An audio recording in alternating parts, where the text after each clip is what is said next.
एक छोटे से गांव में हरे भरे खेतों और शांत माहौल के बीच दो बच्चे रहते थे। एक लड़का जिसका नाम मोहन था और एक लड़की जिसका नाम गीता।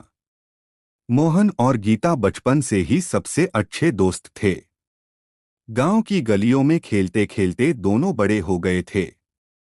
उनके बीच गहरी दोस्ती थी जो समय के साथ और मजबूत होती गई। गांव का जीवन बहुत ही साधारण और शांत था। सुबह सुबह सूरज की किरणें जब खेतों पर पड़ती तो मोहन और गीता अपने अपने घरों से निकलकर गांव के बाहर की ओर दौड़ते। दोनों को खेतों में खेलना और नदी के किनारे घंटों बैठकर बातें करना बहुत पसंद था। मोहन हमेशा गीता से कहता, एक दिन मैं बड़ा होकर कुछ ऐसा करूंगा कि पूरा गांव मुझ पर गर्व करेगा। गीता हंसकर जवाब देती, और मैं तुम्हारा साथ दूंगी। समय बीतता गया और दोनों किशोरावस्था में पहुंच गए। अब उनका रिश्ता और भी गहरा हो गया था।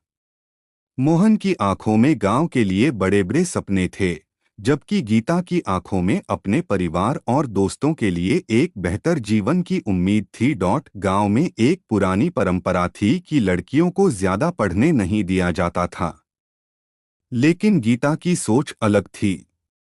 उसे पढ़ाई का बहुत शौक था और वह शिक्षक बनना चाहती थी। मोहन हमेशा उसका समर्थन करता और कहता, गीता, तुम्हारे सपने जरूर पूरे होंगे। मैं तुम्हारे साथ हूं। मोहन और गीता ने सोचा कि उन्हें कुछ करना चाहिए। दोनों ने मिलकर गांव के लोगों से बात की और उन्हें एकत्रित किया। उन्होंने गांव के बुजुर्गों और सरपंच से मुलाकात की और उन्हें समझाने की कोशिश की कि सड़क के कारण गांव का भविष्य खतरे में पड़ सकता है। मोहन ने कहा, यह सड़क हमारे खेतों को बर्बाद कर देगी। हमें एक और रास्ता खोजने की जरूरत है, जिससे हमारा गांव भी सुरक्षित रहे और विकास भी हो। गीता ने भी लोगों को प्रेरित किया, अगर हम एकजुट होकर अपनी बात रखेंगे तो हमें जरूर सुना जाएगा। हमें अपने अधिकारों के लिए खड़ा होना पड़ेगा। गांव के लोग धीरे धीरे मोहन और गीता के साथ खड़े होने लगे। उन्होंने सरकार से मिलकर अपनी बात रखने का फैसला किया।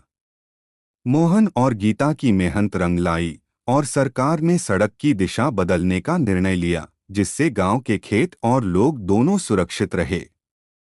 इस घटना के बाद गांव में मोहन और गीता की बहुत प्रशंसा होने लगी। गीता ने अपनी पढ़ाई पूरी की और गांव में पहली शिक्षिका बनी। मोहन ने गांव के विकास के लिए काम करना शुरू किया और वह गांव का सबसे प्रतिष्ठित व्यक्ति बन गया। मोहन और गीता की दोस्ती ने गांव को एक नया रास्ता दिखाया। दोनों ने यह साबित कर दिया कि अगर सपने बड़े हों और इरादे मजबूत हों तो किसी भी समस्या का समाधान निकाला जा सकता है।